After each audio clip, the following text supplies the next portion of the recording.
Hi there. Welcome to the Rome Floyd Chamber Small Business Spotlight. I'm Roger Manus with Rome Business Radio. Amber West of the Rome Floyd Chamber. And Amber and I are pleased to welcome you to the Rome Floyd Chamber Small Business Spotlight, which of course is presented by Hardy Realty. We are broadcasting from our Hardy Realty studios, and we work in partnership with the Rome News Tribune. We are joined today by Sarah Long of PSI and Rocky Shaw of JBM. It's an acronym edition of, or initial edition. I guess those aren't acronyms since they don't spell a word, but it's an initial edition of Rome Floyd Chamber Small Business Spotlight. First of all, can everybody hear me? Hey, how are you? Can you hear me? Good morning. All right, good morning. And for those of you listening to the podcast, just so you know, we are conducting this via Zoom. So you're going to recognize different audio from different sources because we are social distancing and not in the same locations. So people are on their phones and computers, but in this day and age, we're just used to the difference of audio. But because I'm your podcast host, I've got the professional audio. So I've got the nice microphone. That's just life. Deal with it. So first of all, thanks for joining us. Sarah, let's start with you. Sarah, tell me a little bit about PSI. What does it stand for, and what do y'all do? That type of stuff. Yeah, so Psi Background Screening, we were founded in 1998 as Private Security and Investigations, and then over the years we had changed our name to Professional Screening and Information, and had always gone by the acronym PSI, so people began to know us as PSI. We were founded by Dr. Greg Sumner, which a lot of people in the Rome area are familiar with. He works, of course, at Georgia Highlands College and has done a lot for the business community here in Rome.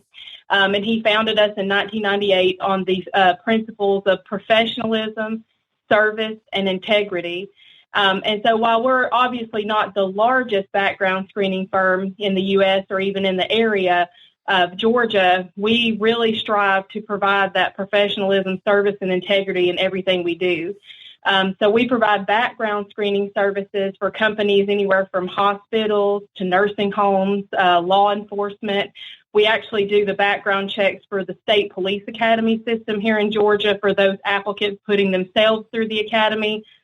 We work with several local municipalities, government agencies, and we help them from doing everything such as references, verifying past employment, checking criminal history information, checking different sanction searches, particularly for our healthcare clients. They need to make sure those people are able to bill Medicare and Medicaid and haven't defrauded the government in any way. So we provide a lot of important services to allow people to know who they're hiring and that person is not going to pose a risk to their organization.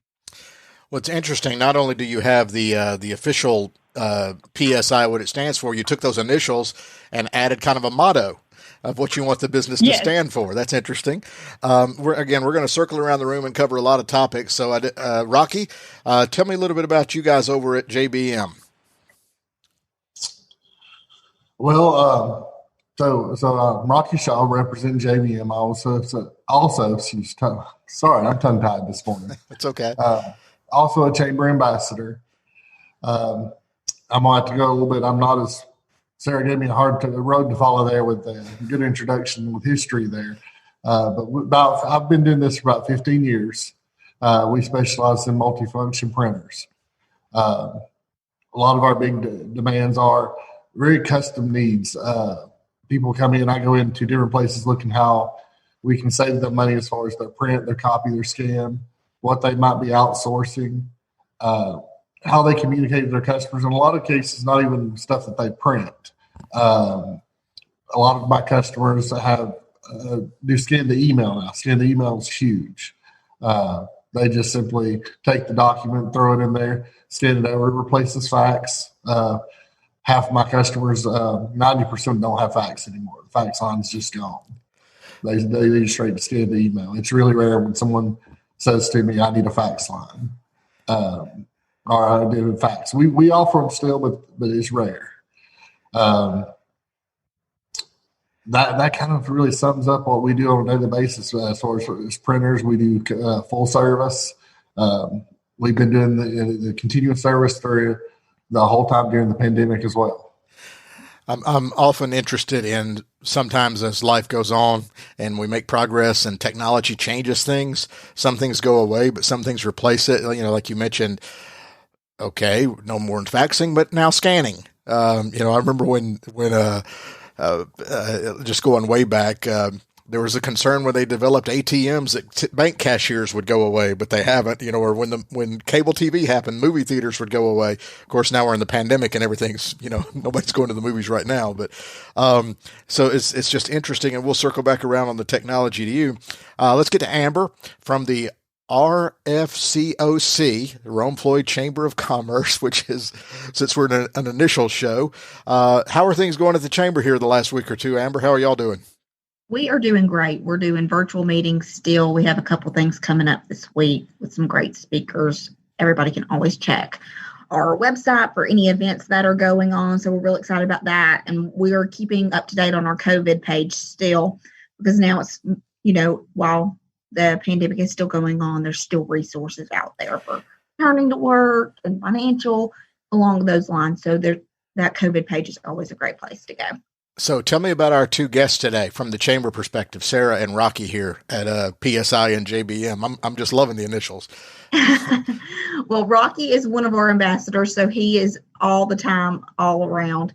I think probably the chamber is one of his second homes because we have him here for so much, but he comes to ribbon cuttings and things like that, which is just wonderful. We enjoy having them. And Sarah, that PSI has been a member for a very long time. So, Sarah, some on background checks.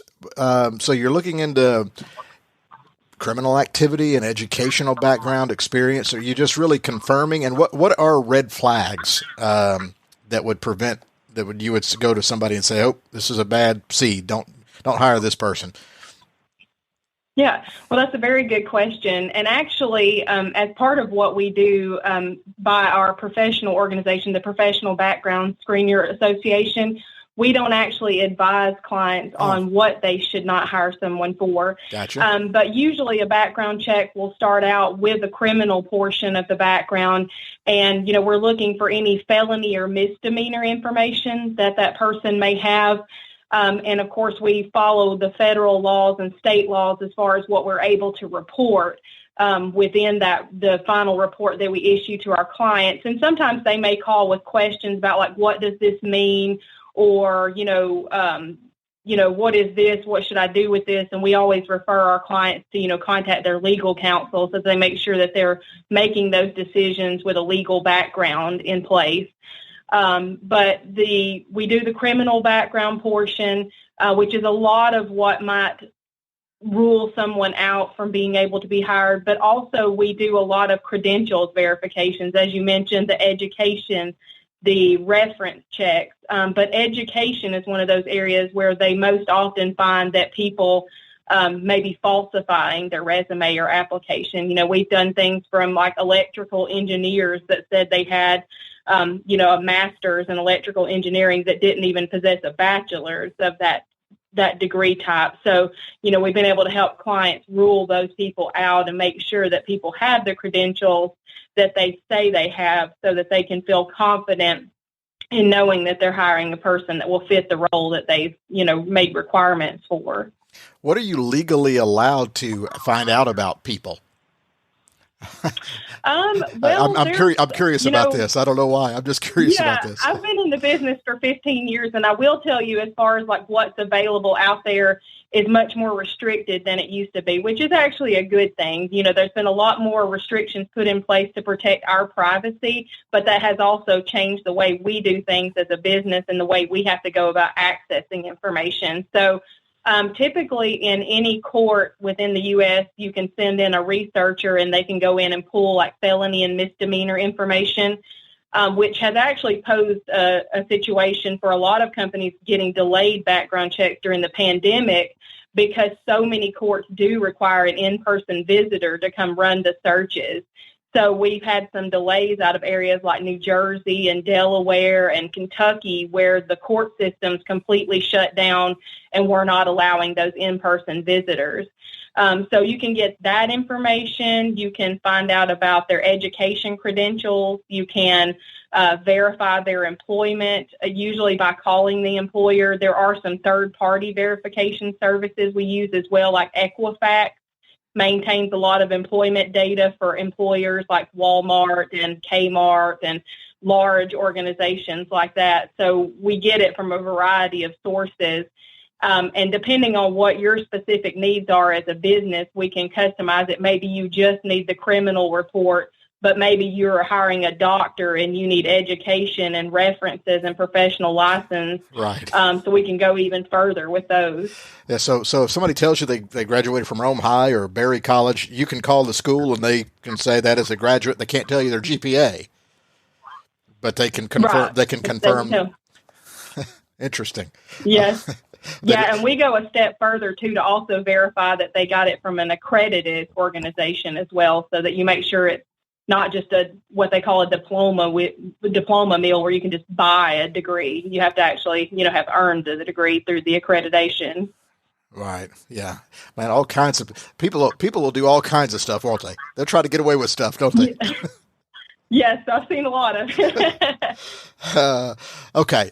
Rocky, I forgot to ask you when we were doing the original circle, when we were live here on the podcast, what the JBM stands for.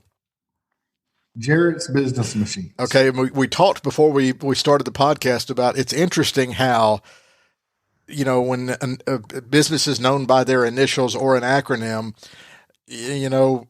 people don't really know you as Jarrett's Business Machines in Rome. But you did say maybe up in Dalton they do. Yes, that's correct. So they just know you by the initials in Rome, but they kind of know what you do just because of the course of time. They know what you do, right?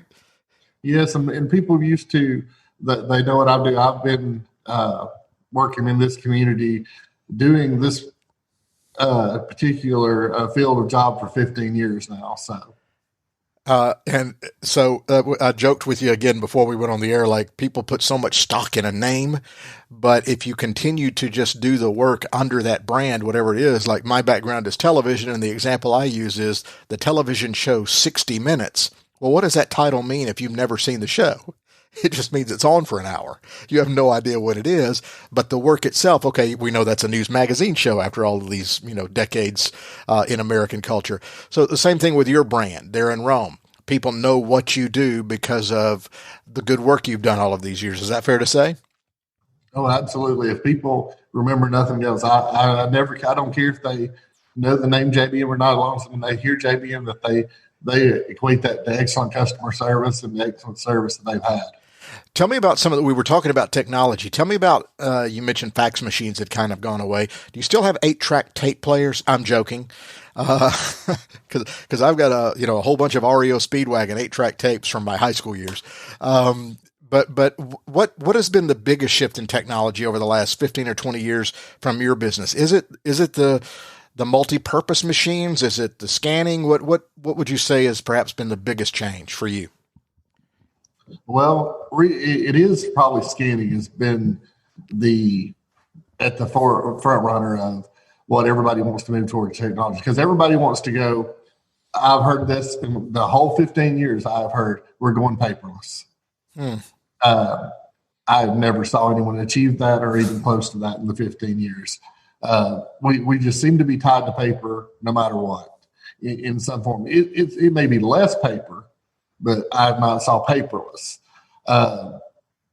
As far as that goes, when it's scanned to email, that becomes very important because it's speed of how, I can take a sheet of paper and I can put it in that scanned email. You can have it within, let's say 20 seconds if our internet providers are, on par. And you have that document. You can go to do whatever you need to, if it be a prescription for the pharmacist or anything like that. An ID check, something like that has the driver's license copy, something, things like that needs to be transferred quickly. Then as far as obviously color is becoming a standard. Very few people want just a black and white machine anymore. Oh, that's true. I would not have thought of that. Yeah, that's true. Yeah. So that's a big thing. And then as technology has kind of evolved around copiers, even including SSDs now, which are solid state drives, which instead of the old traditional hard drive that would spin up and these move much faster. They're just instantaneous. Wow. Technology affects everything. It's even affecting how we've been doing business here through the pandemic. Amber, we're on Zoom here today, and y'all have been doing your virtual meetings and all of that. Tell me about the, I see on your social media for the Rome Chamber, the ribbon tying thing. Is that campaign continuing to go well as businesses slowly kind of try to take one step forward? Sometimes we're taking another step back, but, I think we're trying to work through this together. Is that correct? That is. We have had a great response to the ribbon tying. Sarah actually participated in one earlier this month, and we are still getting requests in for them. So it's been great. We're still pushing that. So if anybody is interested in having a ribbon tying, we'd love to help you with that. You can call the chamber. We're having fun with it. It's a great way to go to the business and kind of see what they're doing. Even if we're not inside it, they kind of tell us how they pivoted to open their business back up. So it's been a great experience for us just kind of learn what they're doing, and we can pass that, knowledge on to others when we have questions about how can I make this work? But it's a great way for them to also at the same time just get a little buzz out there that they're back open. So, because we're sharing it on our Facebook page and we're putting it in our business brief. So it's a great way for them just to let the business community as well as the entire community know that they are back open. Well, Sarah, as a business person who has participated in this ribbon tying, just tell me about what it meant to you and the impact of it. Yes, yeah, and firstly, too, we also participated in the Chamber's offer to share our commercial, and we really enjoyed that, and I think our team really enjoyed putting that together. So that was a morale boost as well as letting people know that we were still here. And then we brought that when we came back to the office from working at home. We did the ribbon tying, and we're still going to do the next step. What's great about the ribbon tying is you get multiple opportunities to share about your business, not just one single opportunity. So it was really easy too. They bring the sign down to you, hand you the ribbon, kind of explain it to you. And then, it made it really simple and able to accomplish it with the social distancing in place too. So that was really, really neat. And then, of course, we get the yard sign where others in the community that drive by can see that we're back open and that we're here to assist them. So that was also another positive of it. Well, you mentioned, having to work from home and now being back in the office. Just tell me about the pandemic's impact on your business. You're doing background checks. I mean, is that mostly phone and email and digital anyway, or how handcuffed were you through the pandemic, or do you on face to face and close proximity to others? How was your business impacted? Yeah, well, thankfully, because we are very much already based digitally, we do a lot of work on the phone, do a lot of work via the internet. That made it very easy for us to transition into a work from home situation. The one thing that we have to be careful about is always making sure we protect the security of the information that we're handling. And so we had taken prior steps before even thinking about the pandemic, just thinking about like if a natural disaster were to happen, we use those type of settings to then transition into a work from home where we had all the protections in place for the personal identifying information. We do a lot of training with our employees for security. So we were able to, transition home pretty well. I will say that, of course, it was very different not being in a team environment as much because we really thrive on kind of that team atmosphere. That was a big adjustment, I think, but we're doing, we're able to do quite well with that.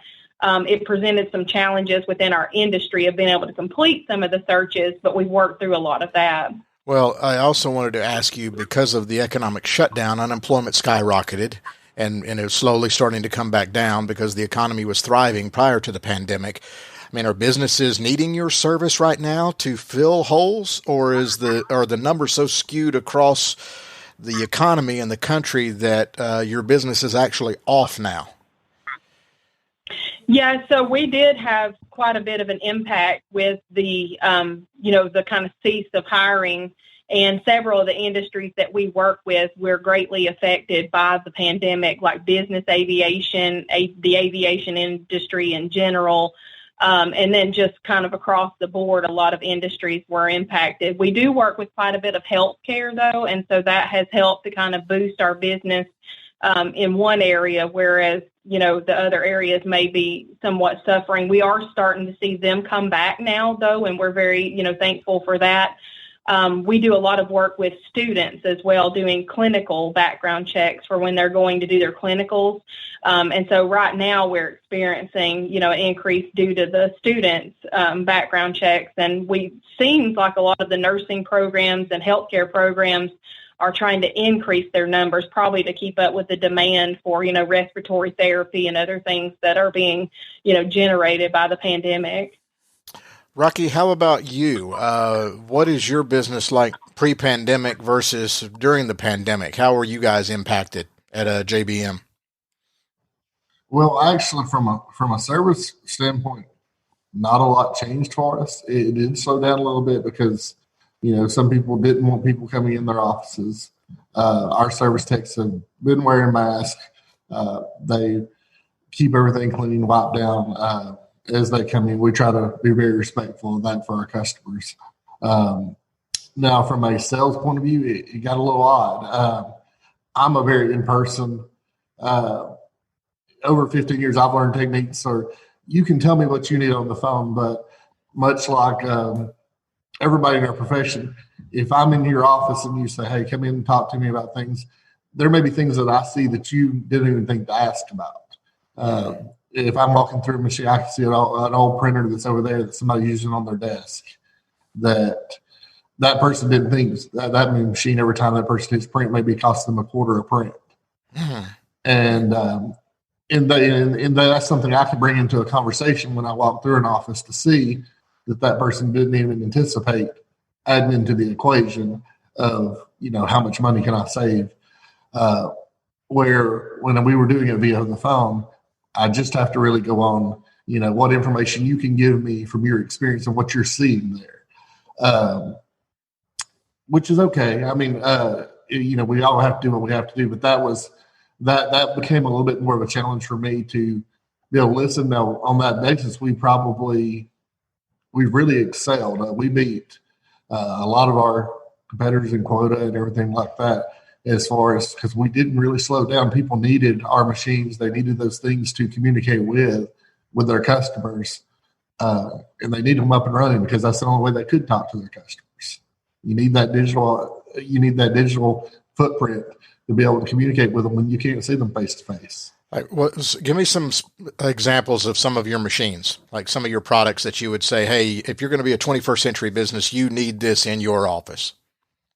Well, our Konica Minolta machine, the I-Series, let's just say like the I-300 is really popular. Scan, print, copy, fax. You can fold, you can trifold. You can do whatever you want to, based on the options you pick with that machine. Even the chamber uses one of our machines. As far as it's essential for them to be able to get those things out and get them into the hands of their customers. Excellent color quality. Most of my real estate agents, we now take care of Hardy Realty. They use those particular things to get in the hands of their customers at excellent quality levels. But being able to look down at your hands and see that in a time you can't talk or you can't communicate, that's the advertisement you need right now. Well, thank you for mentioning Hardy. They are our studio sponsor here at Rome Business Radio. Absolutely. It's all about the cross sponsorships. Amber, let's take a step back here, kind of big picture. We've crossed the 4-month mark in the pandemic. Middle of March, I guess, was when the world just started absolutely shutting down. Sports and everything, and now sports is starting to trickle back. Has the Rome Floyd chamber community, have we adjusted to a new normal? Are we figuring our way through this, Amber? Kind of big picture analysis here. I think we've seen so many of our businesses really just change their structure on how they do things. I mean, I think we mentioned before on the podcast is we're just right beside Doug's Deli right across the street. They opened up a drive-through, and it is just busy nonstop. So we've seen a lot of our businesses, whether it's working from home or being in the office, they've really been able to change how they work, but do the same amount of work. Or, there might be some changes in it, but they're really finding the groove with it. And I think it's just something that, it took a little bit to figure out the kinks, and a lot of people are starting to see that they can do more online sales. They can, adjust their business to be successful during this. Yeah, you mentioned Doug's Deli. They were on the podcast several weeks ago, and they'd been talking about a drive-through for a long time, and then just implemented it because they had to. And so they really didn't see a hit in sales because the drive-through, and they're definitely going to keep the drive-through open, they said, because it's been so helpful for them. There's a line. Yeah. Some days there's a line to get in it, but we just love to see businesses like Doug's, like many of our members and even non-members that have just excelled during this. And they've just really have gotten so creative with what they do. So it's fun to watch to see what they come up with next. Well, and you guys have been creative too. Sarah touched on this earlier, not only with your triage page and how the chamber has adapted to kind of create connectivity. So, with people seeking the government loans and things like that, y'all have been this crossroads of trying to assist, which of course is the role of the chamber. But you even had to ask people to submit commercials, create their own little videos with their telephones or their iPads or whatever. Sarah, so people, when people want to go see some of these commercials, they can go back through your social media and see them. So there was a great response to that, I guess, huh, Amber? That one was so much fun. We sent out a challenge to all our members and said, send us a video. And we had only thing that we had like really a limit on it was time, just for, some social media purposes. But other than that, they just got to have fun with it. We had some that were, like professionally shot commercials. And then you had some that was just somebody with their iPhone, but it was so much fun to see the different ways they did it and really show their creativity. One that stands out to me is the Stitcheries video that they did. That one was, everybody loved it. They were just cracking up at Stephanie as she just threw a box into a car, showing that they did curbside service. So there were just so many things that were fun about it. And it was a great way to really show off some of our businesses, especially in a time when that was back when all this first started. It was during the Take Shelter and all of those things. So it was just a great way for us to kind of promote what services they could provide, even though most places were closed. Yeah, I remember seeing that one. I think they added some like dramatic music or something. They did. Was it Mission Impossible? Maybe that may be from another one I saw. Sarah, you had mentioned that y'all had fun doing it. What did you do in your quote unquote commercial or video? Yeah. So in our commercial, we really kind of took more of a serious approach, but, we really enjoyed getting our team together via Zoom, and we saw who wanted to participate.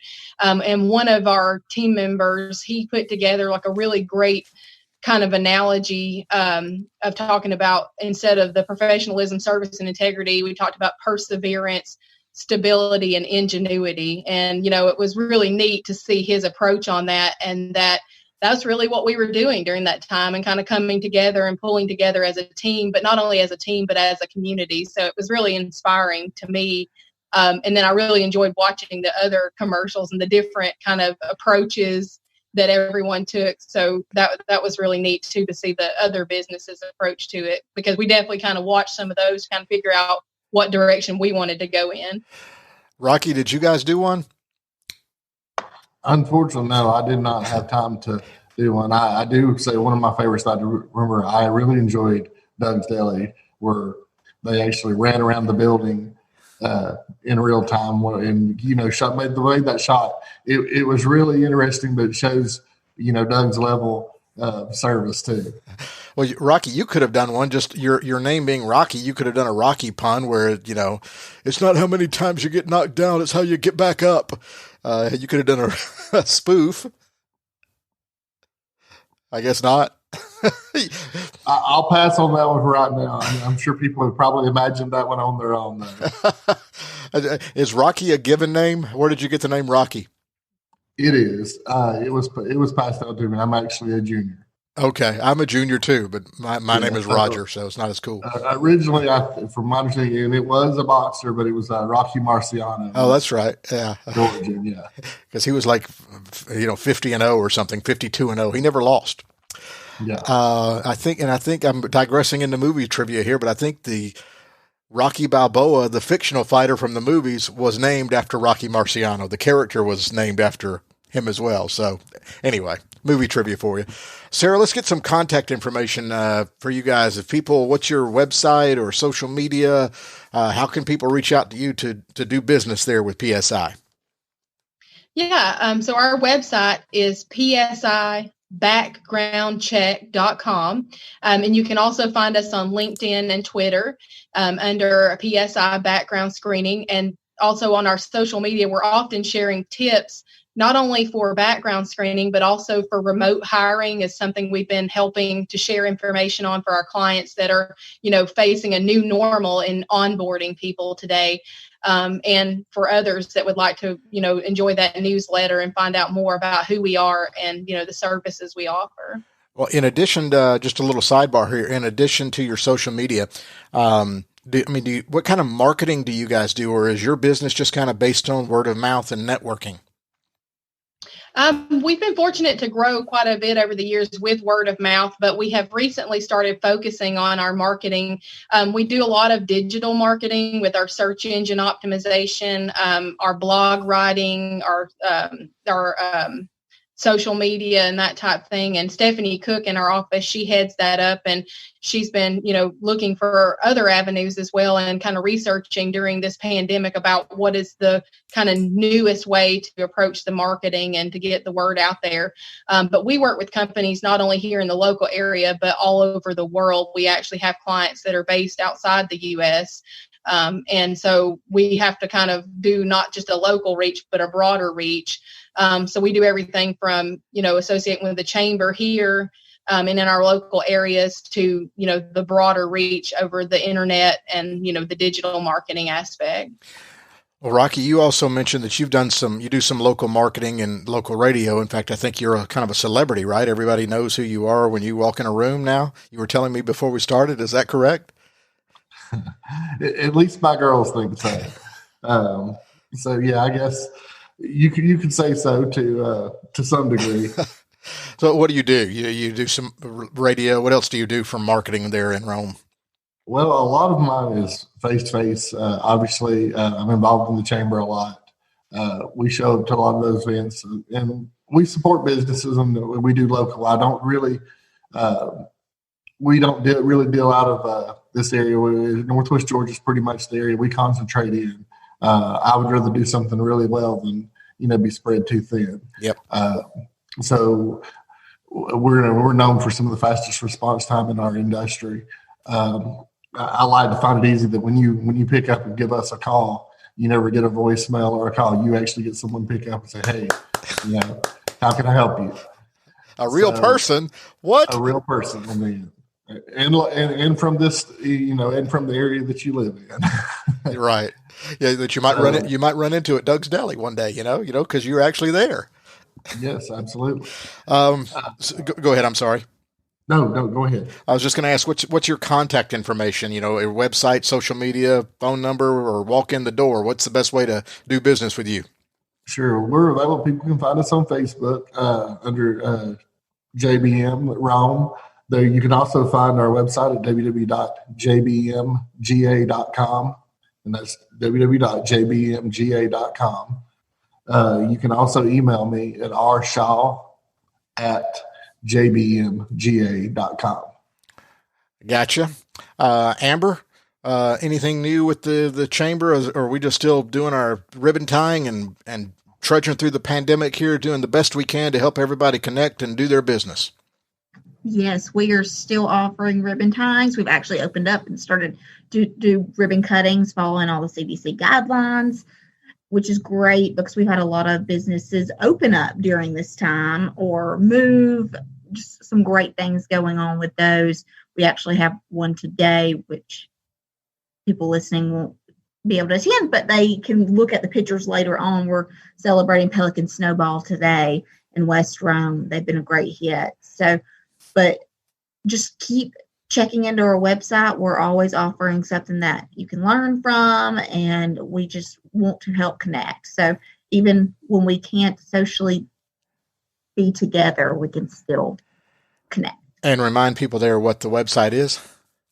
RomeGA.com. And you guys are very active on social, and so if you're listening to the podcast locally, great. If you're listening to the podcast because we are on the World Wide Web, Rome, Georgia is a great place to do business. So friendly people and great community, and so please consider Rome and Floyd County to come maybe start up your business, and we'd love to have you. Okay, I guess that'll wrap it up. For Amber West, I'm Roger Manus. We'd like to say thank you to Sarah Long of PSI and Rocky Shaw of JBM. Thank you guys so much for joining us. You've been listening to the Rome Floyd Chamber Small Business Spotlight, coming to you from the Hardy Realty Studios, and we work in partnership with the Rome News Tribune. Thanks for listening.